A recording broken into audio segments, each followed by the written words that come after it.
Жаңы жылда жаңы машина.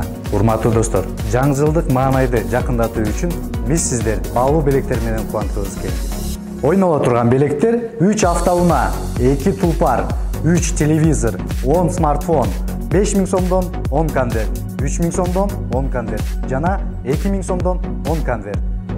Билеттердин саны чектелүү. Болгону 3000 билет. Толук маалымат биздин баракчабызда.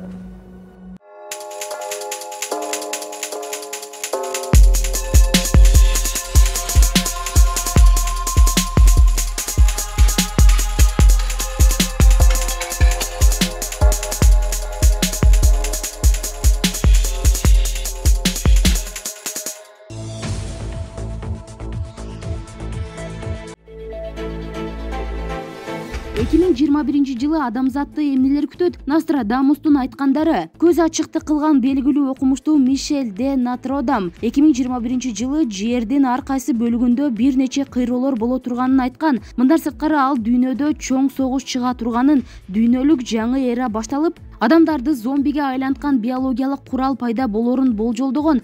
Астрологдун алдын ала айткандарын чет элдик басылмалар жарыялаган. Франциядан чыккан астролог окумуштуу жана көзү ачык алдын ала көргөндөрүн орто кылымда китепке сыйдырган. Маалым болгондой, ал өз эмгегин 3797 жылга чейинки окуяларды жазган. Көз ачыктын болжолунун баары Мишель Нострадамустун алдын ала айтуусу деген китепке уюшкан 4 саптар болуп жарыяланган.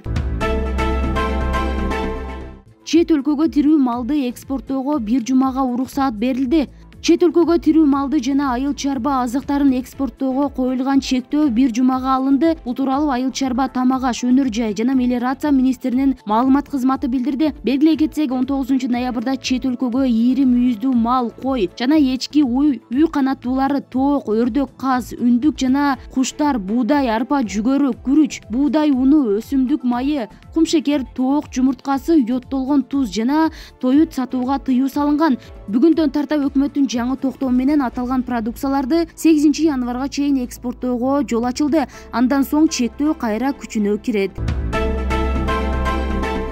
Сооронбай Жээнбеков экс-президент макамынан ажыратылат. Ош облусунун ички иштер башкармалыгынын мурунку жетекчиси Абдилат Капаров Сооронбай Жээнбеков менен анын иниси Асылбек Жээнбековдун иштерине укуктук баа берүүнү өтүнөт. Капаров ага ини Жээнбековдорду бир нече кылмыш жасоого айыптоодо. Ош облусунун ички иштер башкармалыгынын мурунку жетекчиси арыз менен президенттин милдетин аткаруучу Талант Мамытов УКМКга жана башкы прокуратурага кайрылды. Капаров бир тууган Жээнбековдордун иш-аракеттерин тыкыр иликтөөнү, өлкөдөн чыгып кетүүгө тыюу салуу чараларын көрүүнү, күзөт карточкасын берүүнү жана конфискациялоо максатында мүлкүн камакка алууну сураган. Териштирүүнүн жыйынтыгы менен Сооронбай Жээнбековдун экс-президент макамын жана мамлекет башчысы катары ала турган пенсиясын алып коюуну сураган. Абдил Сегизбаев: түшүмдө элим мени колдоп президент кылыптыр. Бул тууралуу президентке талапкер Адил Сегизбаев билдирди. Түшүмдө элим мени колдоп президент кылыптыр. Бул түш чындыкка айланарына ишенем, дейт ал. Садыр Жапаров азапка салса да Алмазбек Атамбаевди кечирдим. Мени абакка камап азапка салган саясатчыларды, анын башында турган Алмазбек Атамбаевди кечирдим. Бул тууралуу президенттикке талапкер Садыр Жапаров Супер ТВ YouTube каналына берген маегинде билдирди. Жапаров абакта жатканда деле аны камагандарды кечиргенин айтты. Мени абакка камаганга башкы себепчи Алмазбек Атамбаев болгон. Мен мурдагы интервьюларымда деле кечиргенимди айткам. Кудай кечиримдүүлүк тарабында болот деген. Ошондуктан мен кечирдим. Бардык нерсе Кудайдын буйругунан болот, деди Жапаров. Садыр Жапаров мындан ары өч алуу максатында оппоненттеринин артынан түшпөстүгүн кошумчалады. Бул нерсени терең ойлонуп чечим кабыл алышыбыз керек. Пенделик кылып өч алам дегенибиз туура эмес. Бул тагдыр. Адамдар себепчи гана болот, деди Жапаров. Эске салсак, Кыргызстанда мөөнөтүнөн мурда президенттик шайлоо жана башкаруу формасын аныктоо боюнча референдум 2021 жылдын 10 январында өтөт. Президенттикке 17 талапкер катышууда. Садыр Жапаров жарышта көзгө урungан талапкерлердин бири болуп турат. Ал жака барып ушак айтышкым келген жок. Садыр Жапаров теледебатка катышпай калганын себебин түшүндүрдү.